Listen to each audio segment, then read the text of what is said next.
Hey, it's Peter Voogd, and I really just want to dive right in. My guest today came to the U.S. as an immigrant from Iran in 1990 and has become one of the most powerful and impactful entrepreneurs of this generation. He's the definition of walking the walk when most people right now are not walking the walk.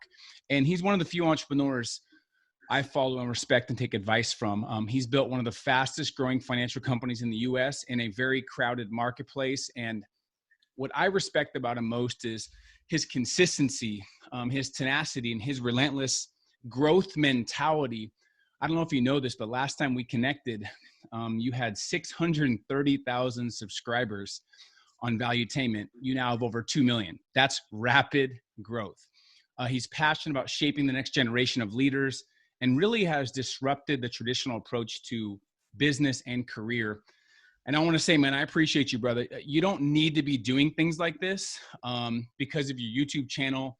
Your company's crushing it. You're crushing on social media, but I appreciate you. So Patrick Bet-David, welcome, man. Hey, man, thanks for having me. You protect your time at the highest level, but you also give back.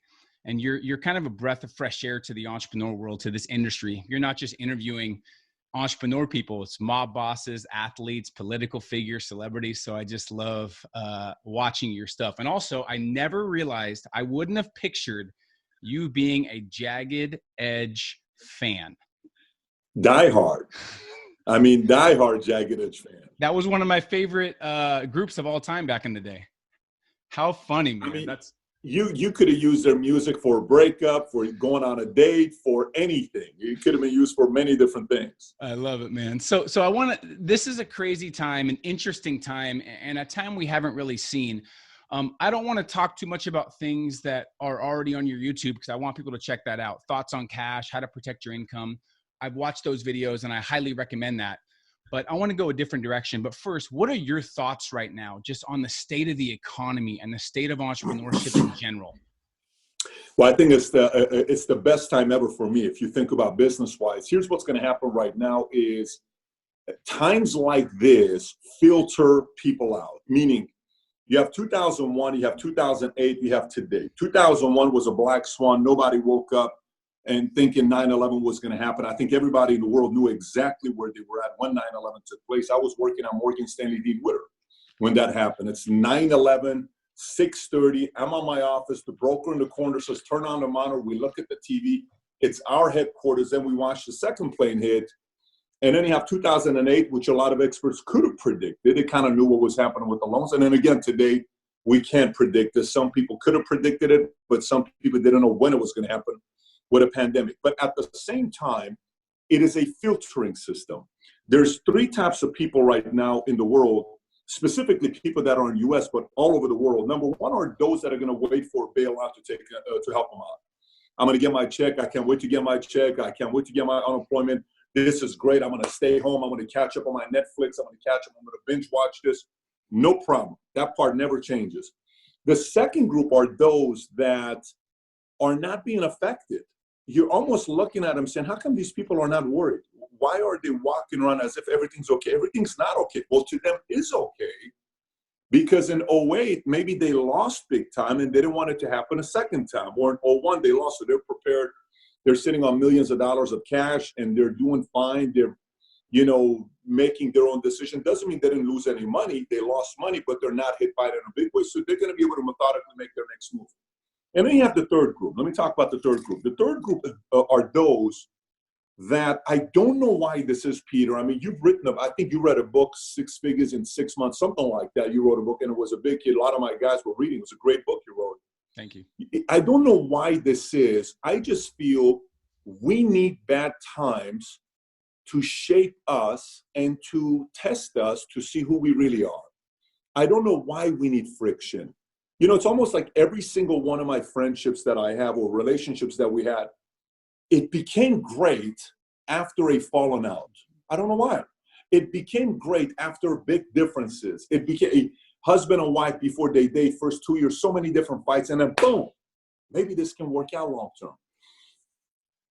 Today, we're going to see the next Elon Musks. We're going to see the next Zucks, the next Jobs, the next whoever 5, 10 years from now are being born today.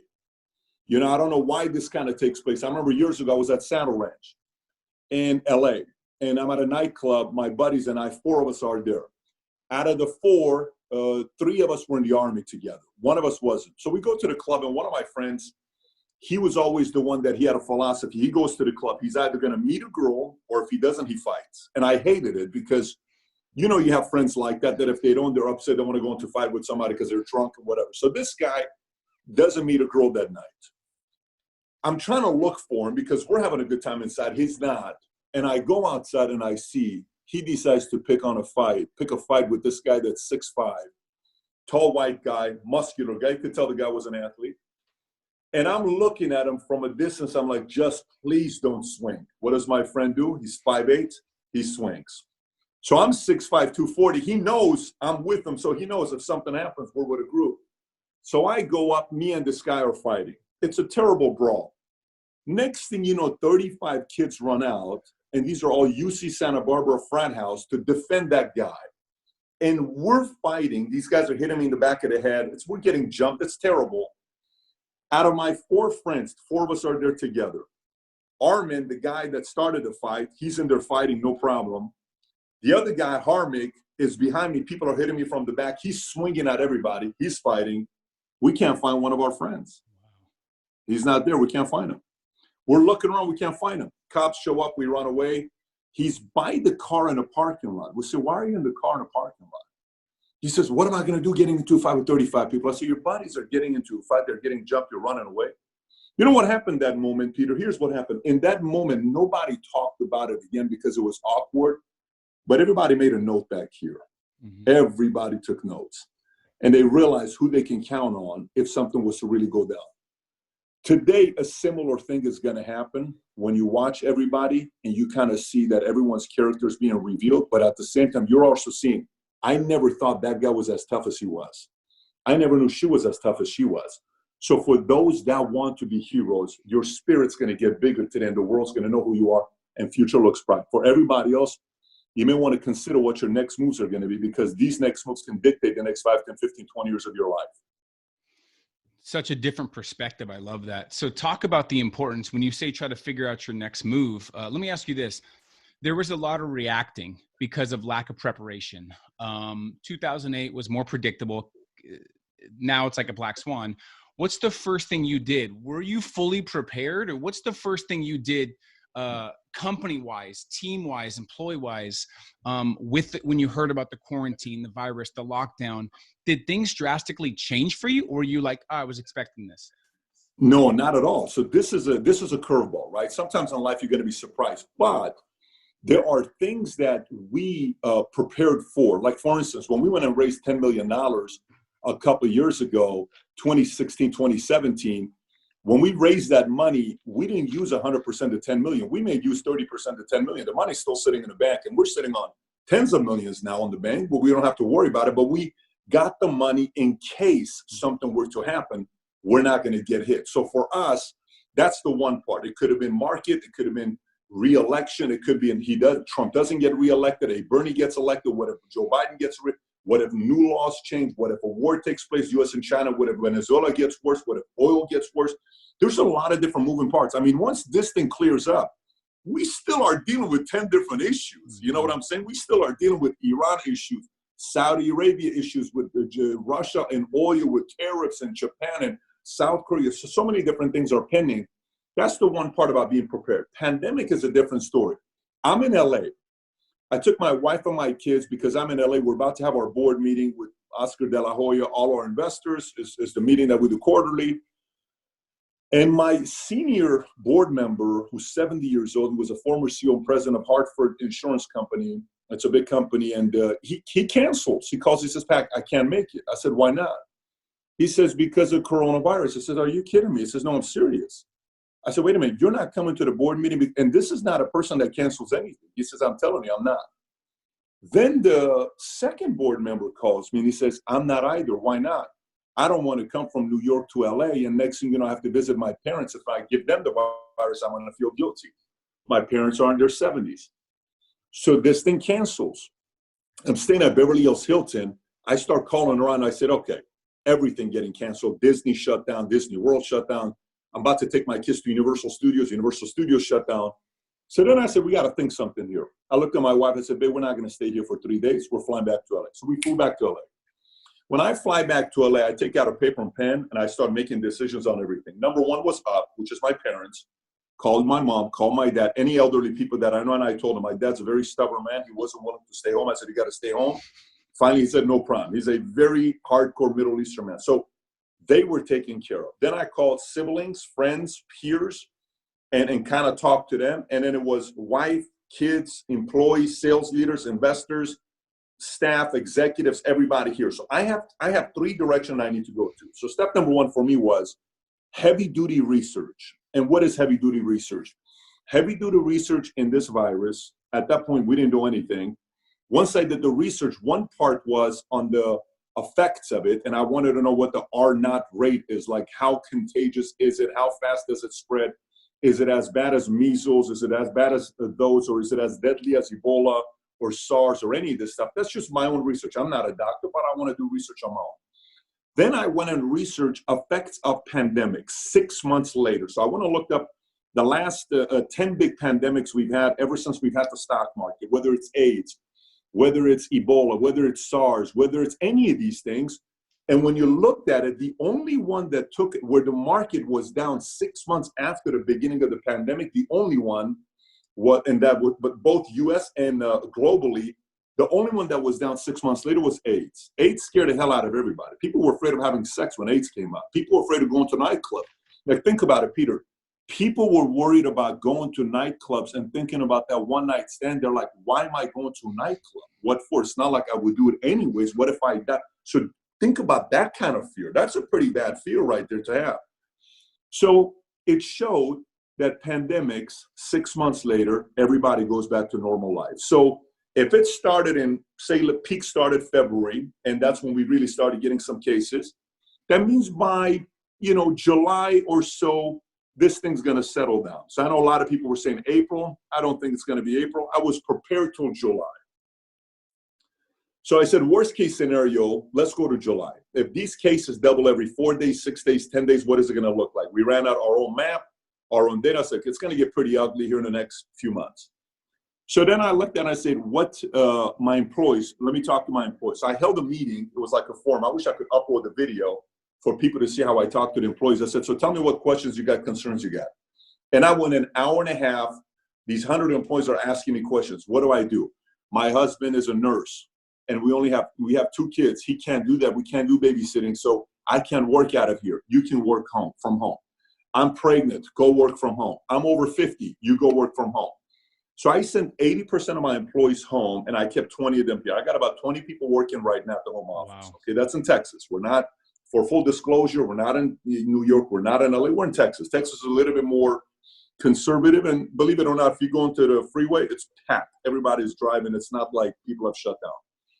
So once the people that are here, we decided who they were and they decided to work out of here, worked out.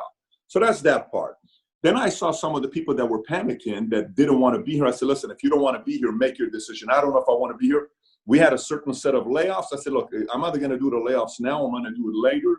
But if we do it now, you can get unemployment early and I'm going to give you a severance. So you have a choice. What do you want to do? If you risk it 2 months, it may be different because I may not need your work, but I'm going to give you the choice. You go now, you'll be one of the first that's getting the, okay, thank you for being transparent. Okay, great. Then go, you do what you want to do.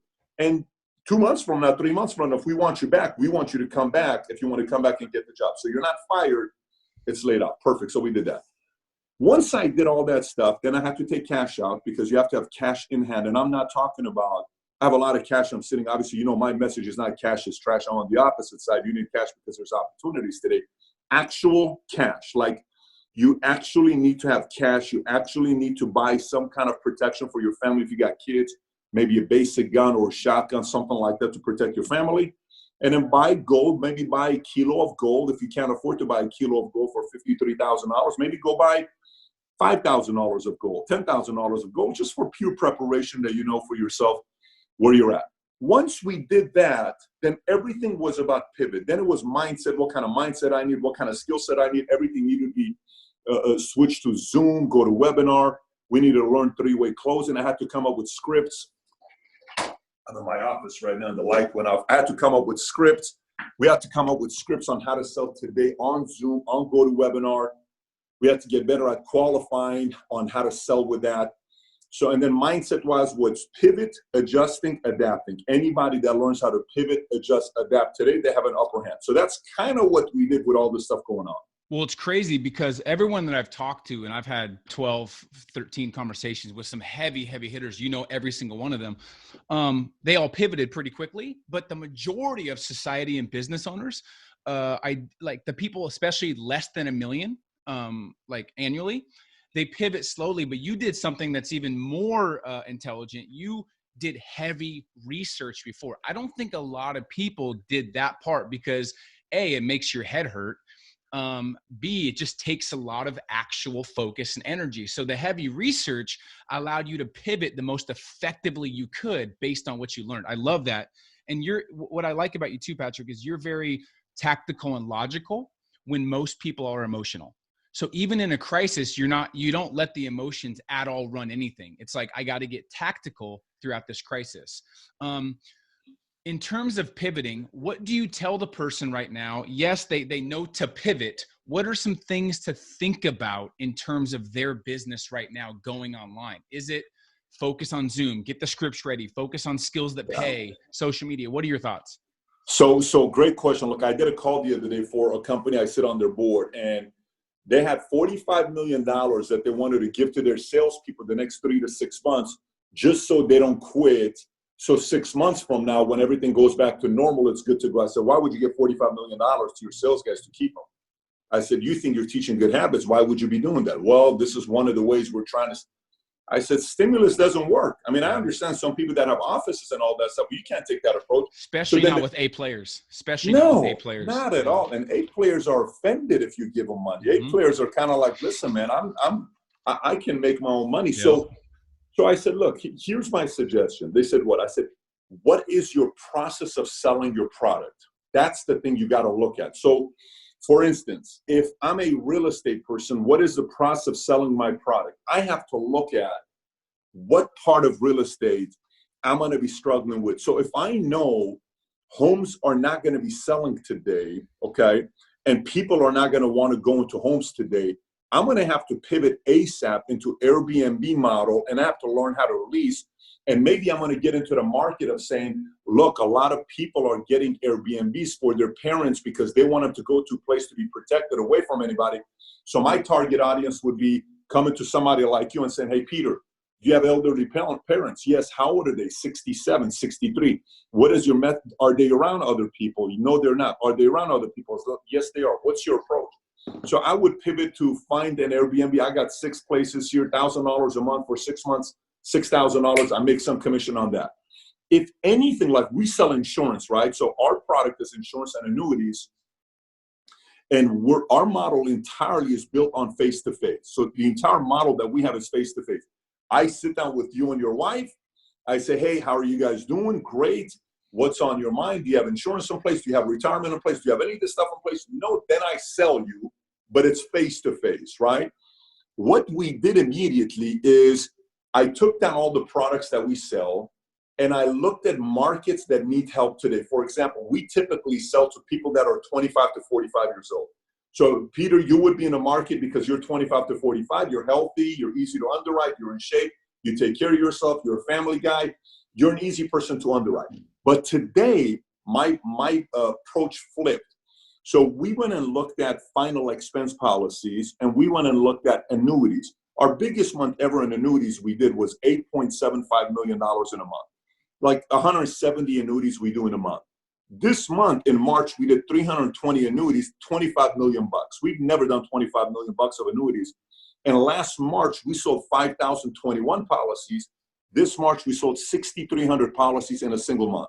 Why? Because of pivoting and paying attention to a target audience that I wasn't paying attention to before. So now let's just say you're selling a product that you can't do that with. Hypothetically, if you can't do that with, you got to very, very quickly figure out a way to find a service that you can sell today that is not needed to be face-to-face, that people actually need. How you do that? With the technology platform that you use, whether it's Zoom. If you're not good at Zoom, You got to learn how to Zoom. You got to learn how to go to webinar. You got to learn how to do FaceTime, all of those things. And today, Peter, more than ever before, the ability to sell and the ability to negotiate is more important than ever before. And last but not least, if none of this stuff applies to you, I held a conference call with all my executives.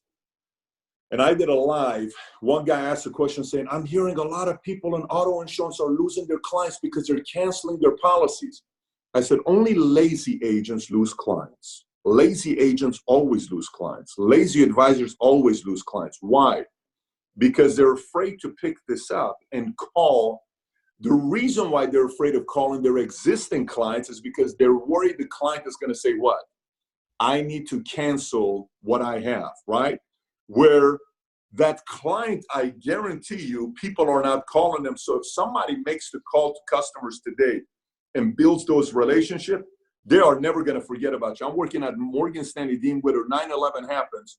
The guy in the corner office who was making $700 grand a year, he was the big dog at the office, making 700 grand a year was a lot of money. We're like, oh my gosh, we all would like to have his life. 9/11 takes place. The next day, he's not calling any of his clients. Like, he was frozen. You'd look at him, he was so afraid because it's all stocks. Because he didn't call his clients, a month and a half later, his income went from 700 grand to $70,000. From 700 to 70K. That's a drastic difference in life to go from 700 to 70K. No more going to the country club. No more coming to the office in your shorts at 1 o'clock. You can't do that kind of stuff anymore simply because he was afraid of calling clients. The most basic thing you can do today is call every single one of your clients and just ask him open-ended question. Peter, how you doing? So what do you think about this madness? That's a simple question. And I'll leave the conversation with giving them some hope, some reassurance that you're there for them. So no pivot can be detrimental. And you're saying the right pivot can actually give you an advantage where you're breaking records right now as well. So the right pivot with the right research, thinking logically and tactically, is going to help you come out at an even higher level of success and growth than before, which is a different way to think, Patrick, because most people right now are in fear. I want to end with these two things. One, I know we both don't fully hit on or talk a lot about, I don't want to say the average American, but people that maybe aren't into the personal growth and aren't into entrepreneurship in a way. But how do you tell the average American right now that's in massive fear and panic to shift to confidence? How does that happen right now to the average family that right now is just literally trembling because they don't have a job, money, they're in fear because they watch the news all day? What do you tell them? That's a great question. So look, if there's ever been a philosophy that is very much needed to study today, it's Stoicism. Here's why. Marcus Aurelius, during his time, there's a video on YouTube everybody has to watch. I don't know who put it up. I wish I could give the guy credit. We're recording. I'd look it up right now, but I don't want to do that. Just go type in Marcus Aurelius pandemic. Marcus Aurelius pandemic. Marcus Aurelius pandemic. And the video tells the story of the time where the Roman Empire went through a major pandemic, which I think 18 million people died. And he had to handle it during those times when this pandemic took place. And his approach on how he went about it, there's so much we can learn about it today, right? Marcus Aurelius pandemic. So what is Stoicism? Here's really Stoicism. Stoicism is don't spend a lot of time over things you have zero control over. What does that mean? If you're not best friends with Fauci, if you are not asked by Trump to be on his camp, if you don't work with Pence, if you're not any of those guys that's working in that world, what are you panicking about? You can't have any kind of major influence today anyways because you're not on the inside, right? Everything you're doing is just unnecessary to not be able to make the move. You just have to look at stuff on how you can pivot to it, not things you can change. So if you don't have any control over any of those decisions right now, you can't drive yourself nuts over it. That's number one. Number two, what do you have control over? What I did, the first thing, I wrote 3 things down. I have control over my health. I have to figure out what I need to do with health. So if you come into our office, you'll see like hundreds of these sitting around everywhere, wipes. We have cleansers everywhere, gloves, whatever you want. We have it everywhere. And when I go into my house, I have a 63-year-old nanny that lives with us. When I walk in, she asks me, come straight to the washing machine. I go into the laundry room. I take all my clothes off. She puts it all in the washer. Everything goes in the washer. Wash my hands. I can't pick up my kids, hug my kids, kiss them until I wash my face. I wash my hands. Then I can kiss them, as hard as that is, right? So that's the preparation side, where you can't control. The other part is wealth protection. If you have money in a 401k, if you have money a little bit in your retirement account, you got to figure out a way to protect it right now, because that's your wealth.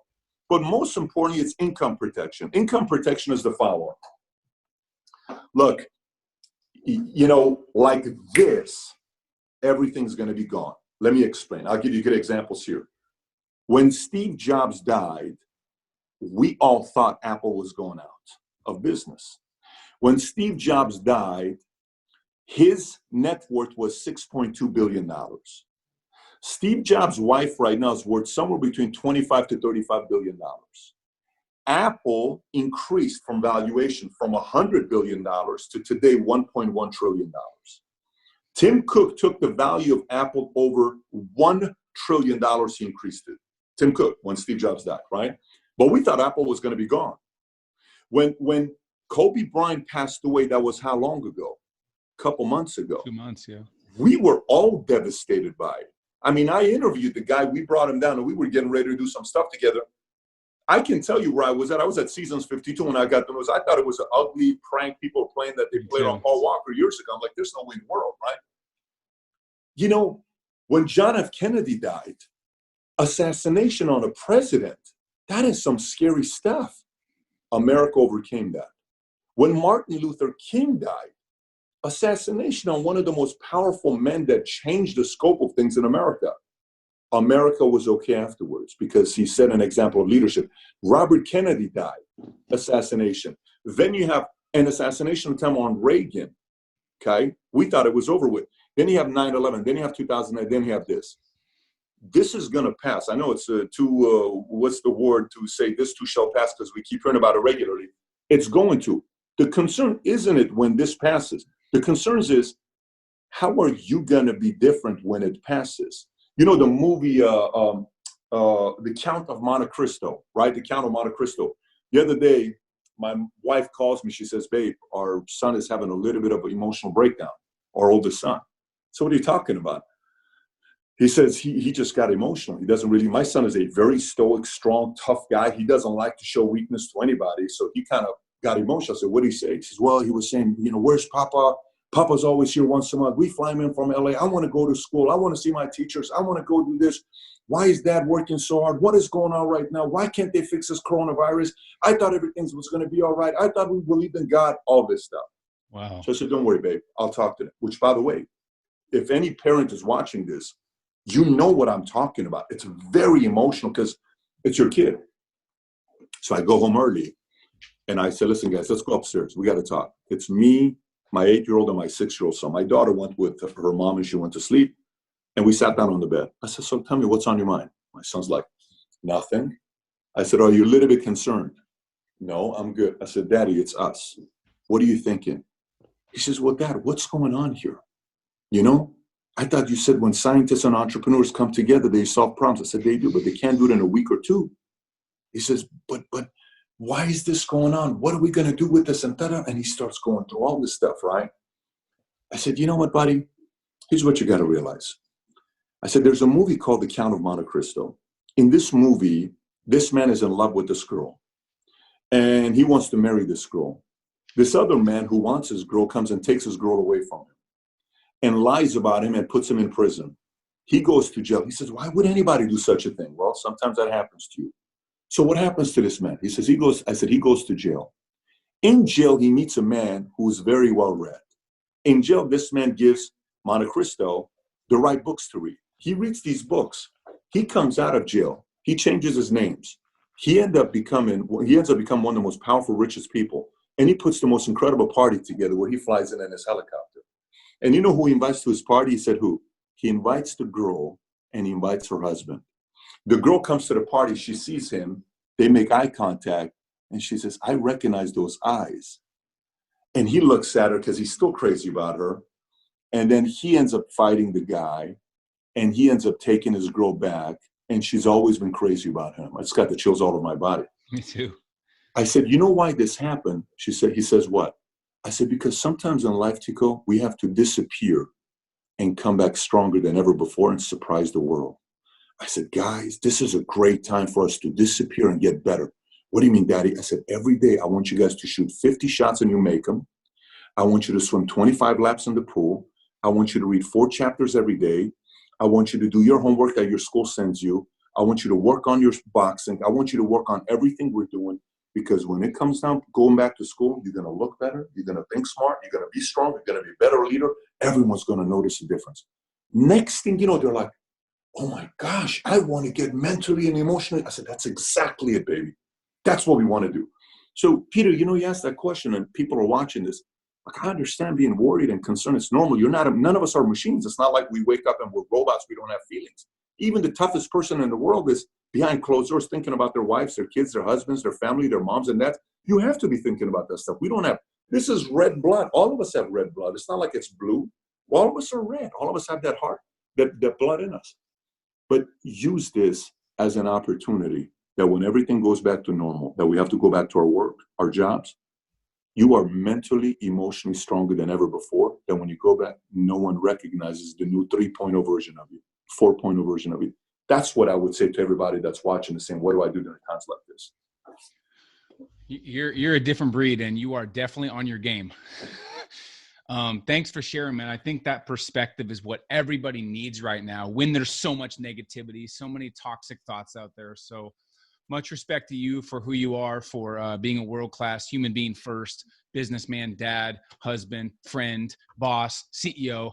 Respect, man. Let me know if there's anything I can do to continue spreading your message. I love the valuetainment, what you do, and I'm excited to see you come out even stronger than before as well the next couple months. So appreciate you, man. Appreciate you, buddy. Thank you.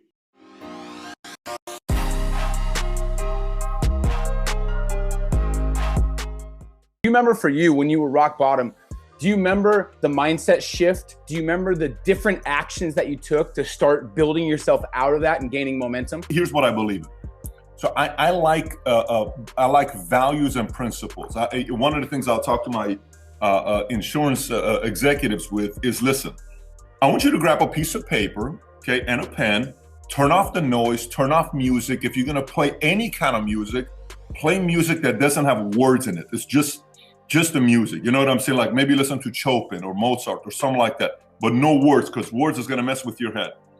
Grab a paper and pen, turn off everything, and make a list of values and principles you live by. So what are some values and principles? Whatever it could be different thing for everybody else. Make a list of them. For me, I would tell you one of the main values and principles that I live by is beating your prior best. And this is what I mean by beating your prior best. I remember working out and I went to YMCA. I am 13, 14 years old. I am 6'1", 135 pounds, 6'1", 140 pounds. Skinny really skinny.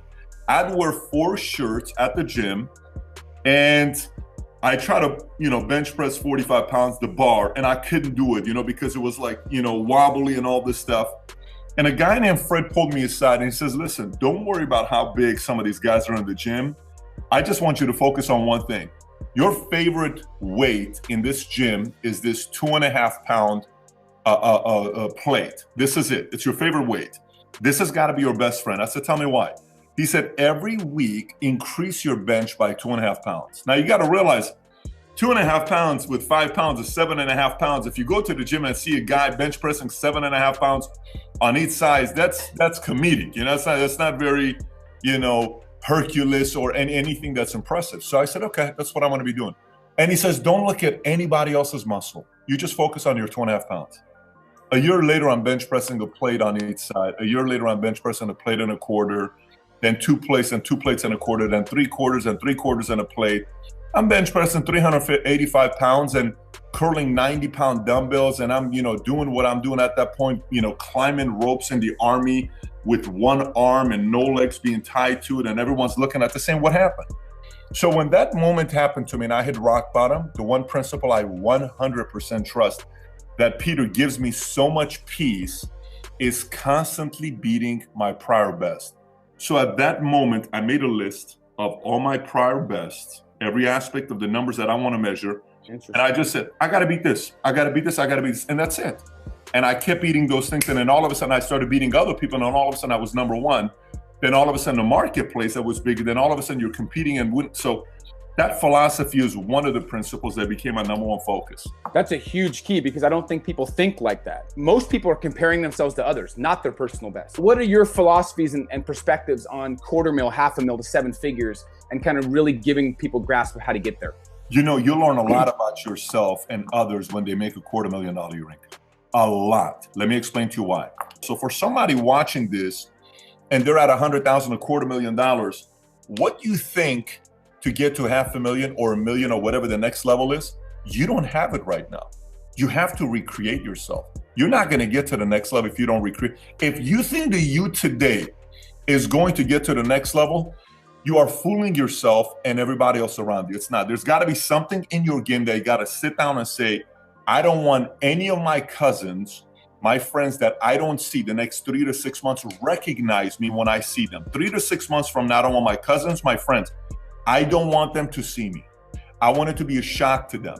We used to do this in bodybuilding back in the days, Peter. We used to lift weights.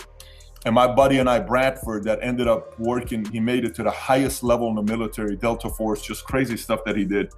We would work out and we would wear sweaters and we wouldn't see our body even in the shower for 3 months. We would hide it from ourselves and everybody else. 3 months later, we would take off our shirt and we'd look at the mirror, we're like, oh my gosh, I don't even recognize this guy. And we would do it amongst our peers. No one would recognize you. Sometimes you got to do that in business as well and in life. So tactic wise, so you're saying the first step is recreating yourself, thinking different, like getting outside yourself and starting to think at a higher level. What would the tactics be in a business situation to scale up and go from $500,000 to $1 million? The first thing I look at every time I go into a restaurant or I go into a business, I go into a gym. Like I went to a gym right here. It's called Telos in Dallas. I looked at a gym inside. Peter, they've probably invested $10 million into this gym. It looks insane is what the gym looks like. That's how much is it monthly? $99 a month. How many members you guys got? You know, it varies, depends on what it is. And I looked around and I said, man, this place is empty. And I went at night, it was empty. I said, this place is losing money all the time. Yeah, it's losing money. When are they doing upgrades? They haven't done upgrades for 12 years. No wonder they haven't done any upgrades. Why not? They haven't done any upgrades because they don't have the math. So how am I going to upkeep a place when I'm just sustaining the place because I only have 2,000 members paying whatever the numbers? That's not a lot of money.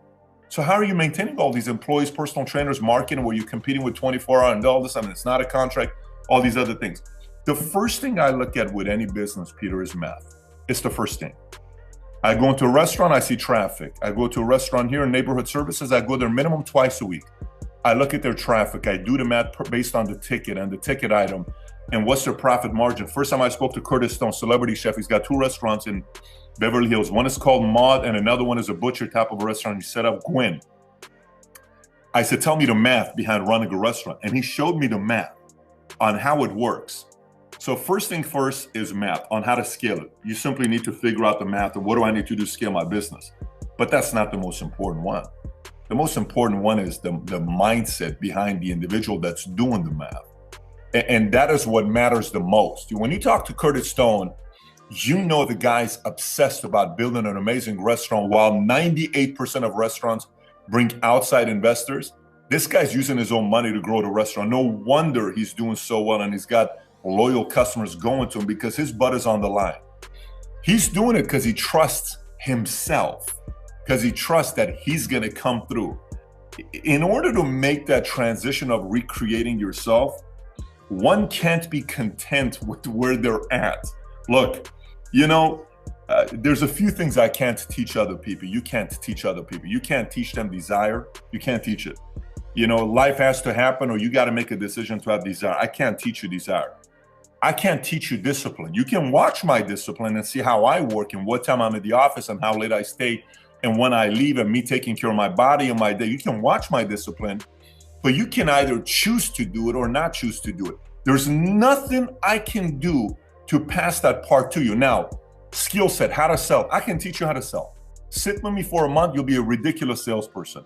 Sit with me on 5 different conference calls, you'll learn negotiating tactics that you'll be much better at. All my guys here that work with me, I do negotiations on conference calls with everybody know when I tell them, I have 3 of my executives here on this call as well. Let's go through it. Why? Because I want these guys to also learn how to negotiate so they don't need me when there's a negotiation taking place, and we know how to get the best contract in place.